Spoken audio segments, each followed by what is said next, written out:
Welcome to all my dear Bhaiya Bahan. Today we are again to start our class. Before starting our chapters or poems, I would like to ask you some questions. The first question goes to you. Have you seen any elementary school? Yes, very good. What do you mean by elementary school? Yes, very good. Elementary school means primary school. Has anyone seen slum area? Yes, nice. Slum area means dirty area, rural area, the area where only poor people live. Have you seen any school in slum area? Very good. There are so many schools in slum area, and that is, you can say, government school, and some private schools also. What do you see the difference between the school in a slum and the school in a city? Excellent. Very nice. In slum area, you must have seen the schools are not too much developed, and students are also like backward students, and the school will also look like ugly. There is no maintenance in the school or in the classroom in a slum school. But in city school, what do we see? The city school is well decorated. It is well tiled. It is ventilated. The rooms will be big, and there will be the facility of fans. There will be sufficient light in city schools. But in slum school, classroom will be dim. Desks and benches will not be in proper condition. And so many things we see in slum school which is not according to education. Means that room is not fit to get education. My dear, the room in which we sit, the room in which we live, that room must be well ventilated, neat and clean, sufficient light. There must be the facility of fans, bulbs, so that we can see our books properly. We can read the articles written on the blackboard properly.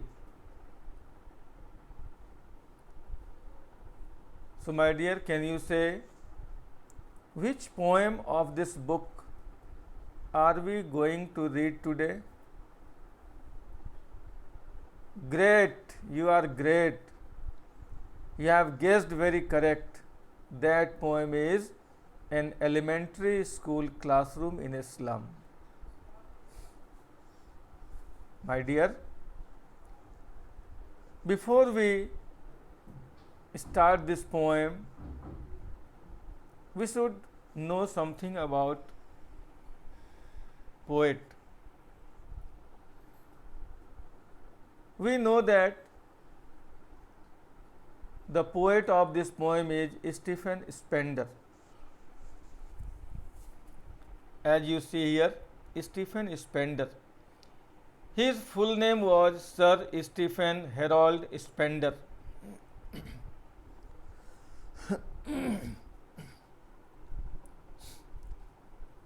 And he was born on 28 February 1909 at Kensington, London, England, and he died on 16 July 1995. When he died, his age was 86, and he died in the place St. John's Wood, London, England. My dear, he was the poet of 20th century, and 20th century is known as modern age.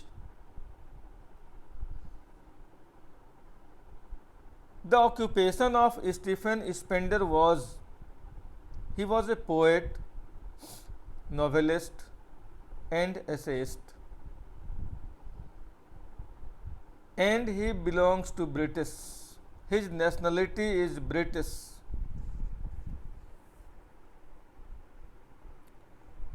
See the photograph of Stephen Spender. And when he was born, you can see here. When he died, you can see here. Where he was born, you can see here. Where he died, you can see here. His occupation, you can see here. He was a poet, novelist, and essayist. He was a British poet. Alma mater means where did he get education? He got education in University College, Oxford. In his life, he married with 2 women. First name was Inez Pern, and second one was Natasha Litvin. It is his biography, my dear. In this poem, you will see the poet is focusing on 2 things of our society. In our society, you must have seen social injustice and class inequalities.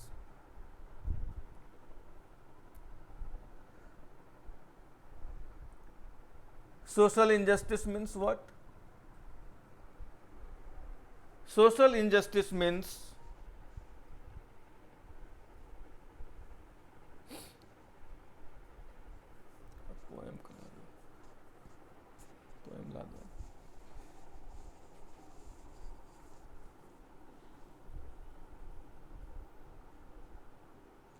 social injustice means in society there is no justice. Rich man doesn't behave well with poor man. Poor men are suffering in the society. Poor students can't go to the schools which are situated in cities.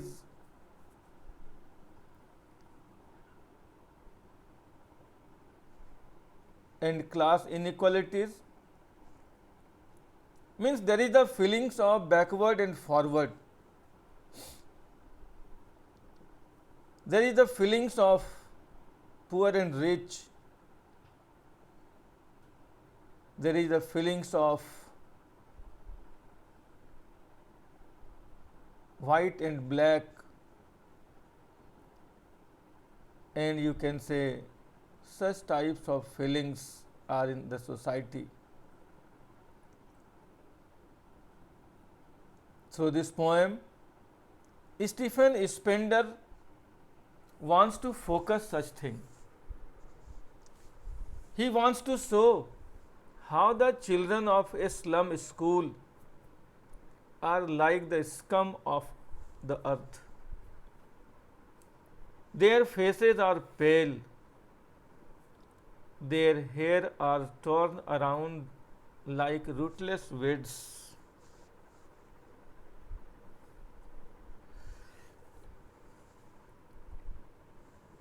They are stunted figures with twisted bones. They inherit diseases of their parents. They belong to the dirty world of crammed holes. The poet thinks here that the gap of the two worlds must be abridged. These unfortunate children must be taken out of these dirty and unhygienic surroundings. They must breathe in fresh and open air. They should be allowed to have full mental as well as physical development. An elementary school classroom in a slum.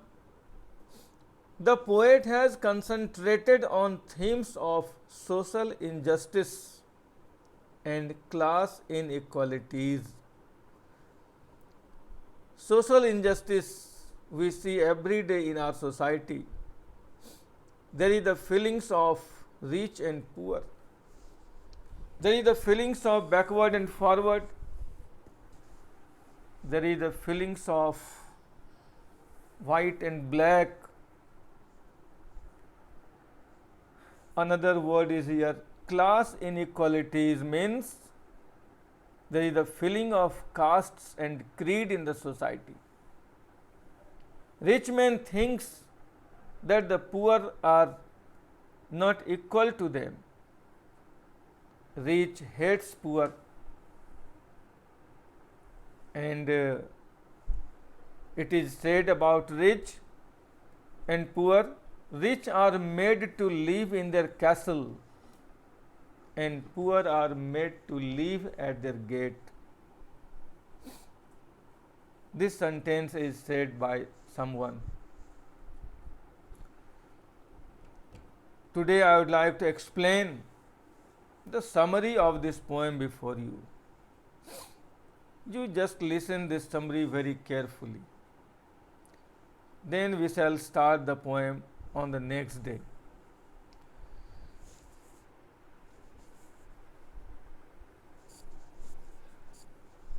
This poem by Stephen Spender gives a vivid description of a school classroom in a slum and the children in the class. The faces of the children are dull. Their appearance shows that they are unwanted. The children have gloomy faces, their heads hanging low in sadness due to being poor. They have diseased bodies inherited from their parents and are victims of poverty.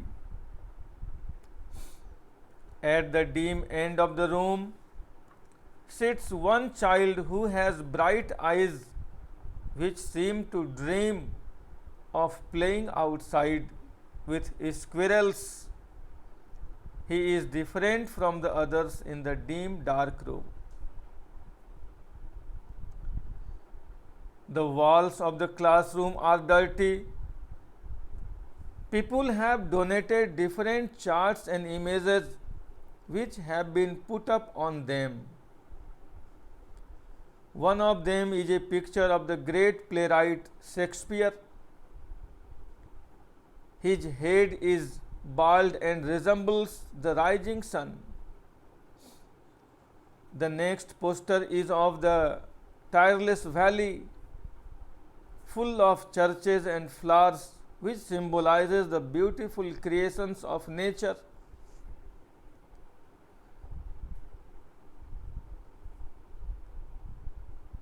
Another one is a map of the world. To these children, the world is not the one shown in these pictures, but it is the one they see out of the classroom window. They are trapped in the slums. Their future is dim and hopeless. They have a dark future as their options in life are limited and are covered with dismay. They are far away from the bright light of knowledge. Comprehending these pictures is beyond their abilities. They hate everyone, and for them, Shakespeare is a wicked man. As no one loves them, they dislike everyone. The desire for love and acceptance forces them to do crimes like stealing. The children are so skinny that their clothes are like a skin and their skeleton is visible through them. This is due to lack of nutrition. They have worn looking glasses made of steel, which are cheap, heavy, and uncomfortable. Their chances of fulfilling their dreams and moving out have been further reduced by building bigger slums. Until they come out of the slums, they will never know what the world looks like. The government system which makes these slums is the cause for these people to live in them. The education system is such that it forces them to live in these slums. They are not given the right to dream beyond these slums. They have been restricted to the slums. The poet requests the authorities to allow the children to go out of these slums so that the maps on the walls of the classroom become a reality for them. They should be taken to the green fields rather than the dim slums. The sunny, warm sand of the beaches and the bright blue sky will instill a hunger for knowledge in their minds. Then they will absorb all of it. Then the children will become economically empowered. The poem ends with a powerful line: those who make history are the ones who shine like the sun. My dear, in this poem you will say, in all stanzas, the poet is describing the life of the slum school, the slum classroom, the slum students, how they read in that school, how they sit in that school where there is no light in the class, where there is no any facility in the class, where there is no uniform for the students. Who is responsible for it?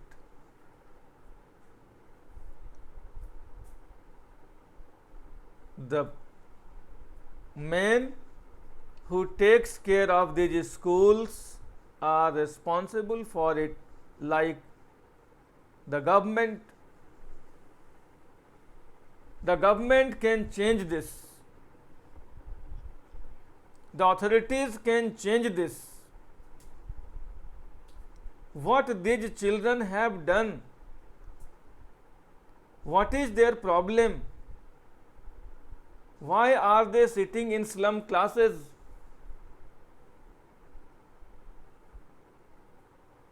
Can they not come to the cities? Can they not see the rivers? Can they not see the green fields? Can they not see the computer classes? Can they not see the e-library? What they have done? Is there any difference between the blood of slum school children and the blood of city school children? No, my dear. The blood is same. The government is same. The man is same. Then why are they not getting such facilities in the slum school? It means our government is not active. Our government is not able to see it all. Our government is unable to maintain all these things. My dear, if we will not be proper educated, we can't be a good engineer. We can't be a good doctor. We can't be a good teacher. We can't be good in any spheres of life. So education has no option. If the students of village are unable to read, how can they earn money? If they will not earn money, how can they survive on this earth? My dear, the government must see such things. The government must remove all these things. The government must give the children nutritious food. The government must give some money in their accounts. The government must make the building of that slum school excellent like the school of cities. The government must make the rooms well lighted, well ventilated, well airy, well tiled. Desks and benches must be beautiful.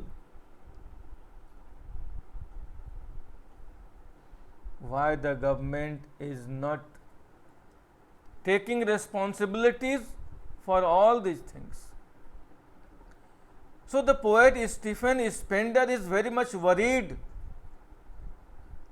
to see the condition of our society, our slum schools, our slum classrooms, so that in this poem the poet wants to show to the government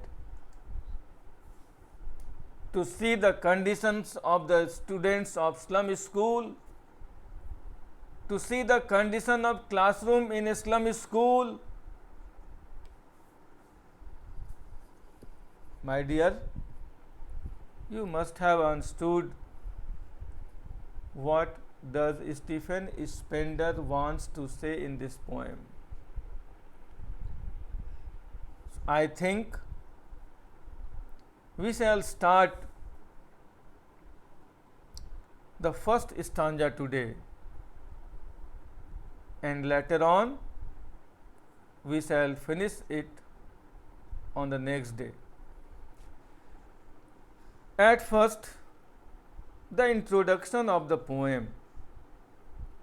I have told you so many things about the poem, but in short, the poem is written by Stephen Spender, describes the social inequalities which are prevailing in the society. In the poem, he describes the condition of the students of an elementary school which is situated in a slum area. The poet wants to draw attention of everyone towards these kids so that their life can be improved and they may get trained to become good citizens rather than criminals. This poem has been written in free verse. It does not have rhyme scheme. Now see the first stanza today. Now we are going to start first stanza today. See the stanzas very carefully.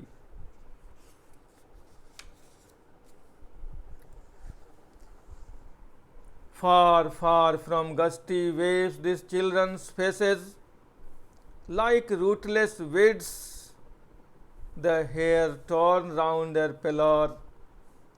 The tall girl with her wagged down head, the paper-skimming boy with rat's eyes, the stunted, unlucky heir of twisted bones, reciting a father's gnarled disease. His lesson from his desk at back of the dim class, one unnoted, sweet and young, his eyes live in a dream of a squirrel's game in tree room other than this. Now you recite this poem you recite this stanza with me. Again I start and you recite with me. Far, far from gusty waves, these children's faces, like rootless weeds, the hair torn round their pallor. The tall girl with her wagged down head, the paper-skimming boy with rat's eyes, the stunted, unlucky heir of twisted bones, reciting a father's gnarled disease. His lesson from his desk at back of the dim class, one unnoted, sweet and young, his eyes live in a dream of a squirrel's game in tree room other than this. In this stanza, the poet describes the children who study in an elementary school which is set up in a slum area. The poet says that the faces of these children are dull and without any energy. They are not full of energy like other kids of their age. These children are compared to unwanted weeds. Here the writer wants to say that these children seem to be unwanted like the unwanted weeds which grow on their own in the fields. Here weeds means useless wild plants. Their hair is not neatly done, means their hair is not properly combed. It falls on their pale faces as if they have been torn apart. The children are untidy, means the children are dirty. They haven't combed their hair. Then he describes a tall girl who seems to be burdened by poverty. Her head is bent, maybe because of tiredness or shame. There is another boy who is so weak and thin that he has been compared to a sheet of paper. The boy's eyes reflect greed and he wants to achieve everything. Then he describes another student who is physically disabled. The poet says that this boy is unlucky because he inherited a disease from his father, due to which he has a deformed body. Instead of getting any facility from his father, he has received a disease in heritage. This disabled boy is sitting on his bench and is reciting his lesson. At the back of the class, in dim dark area, was a small boy who was not visible to the poet as he was sitting in darkness. The poet could see his eyes, which were bright and full of a dream. He was not paying attention to the class. It seemed as if he was rather interested in playing with squirrels in the tree house. My dear, in this stanza, the poet has used three figure of speeches. First is simile. Children are compared with rootless weed. There is simile the poet has used here. Next figure of speech is metaphor. Here the sentence is, boy is compared with paper as he is thin. Paper seeming boy, there is metaphor. And in the first line, you see repetition, far, far. Use of far to stress on the distance. There is repetition. So, my dear, in this stanza, you have seen these boys of slum are far, far from gusty waves. Gusty means the waves which is blowing strongly. These children's faces like rootless weeds, and the faces of these children look like uprooted weeds, means uprooted useless wild plants. The hair torn round their pallor, and their hair is not well combed. Their hair is scattered around their pale faces. The tall girl with her weighed down head. Inside the room, some tall girls are sitting. They are sitting their head bending down. They feel that they are the burden of this earth. They feel that who will marry them? They feel that how will they be educated? Paper seeming boy, the boys look like paper, and their eyes look like rats' eyes. And these boys are the stunted, unlucky. These boys are the stunted means undeveloped.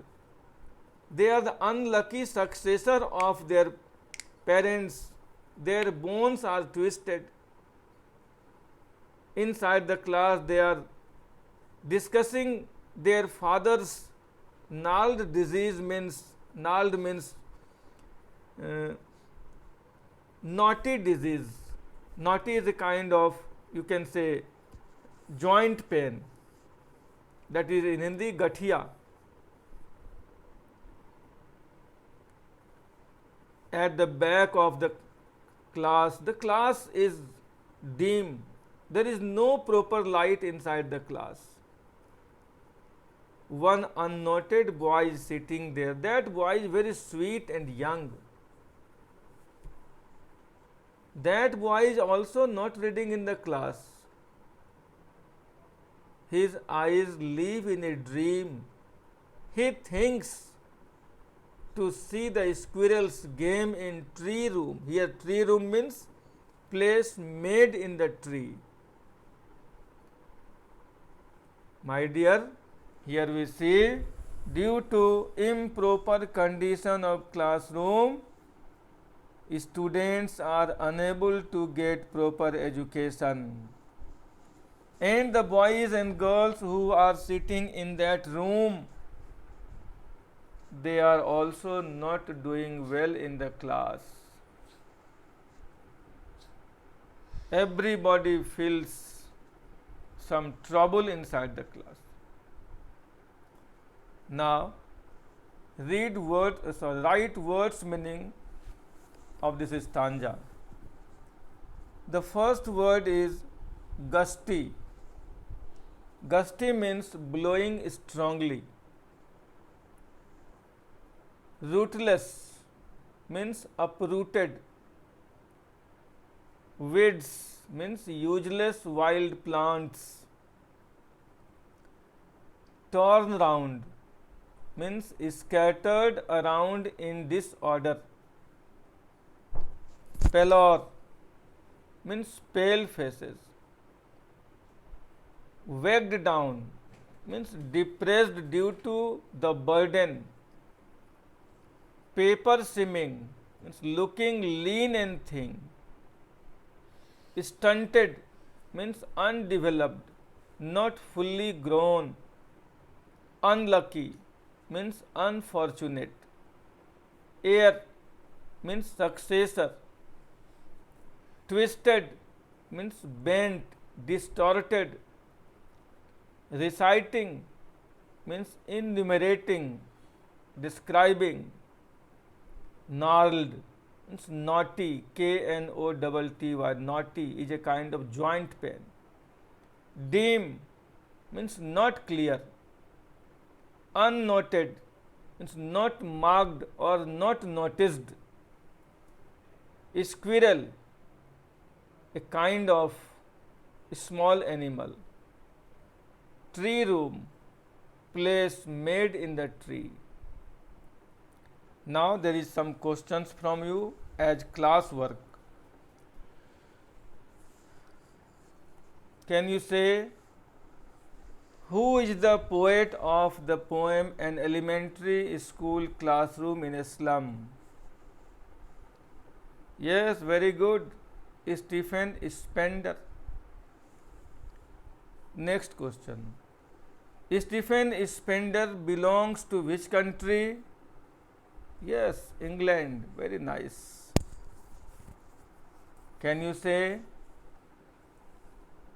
what does the poet want to say through this poem? Excellent. The poet wants to say about social injustice and class inequalities through this poem. Very nice.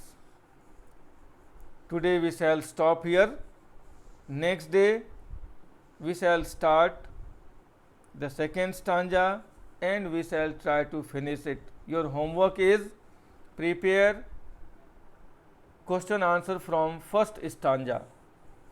Thank you. Have a nice day.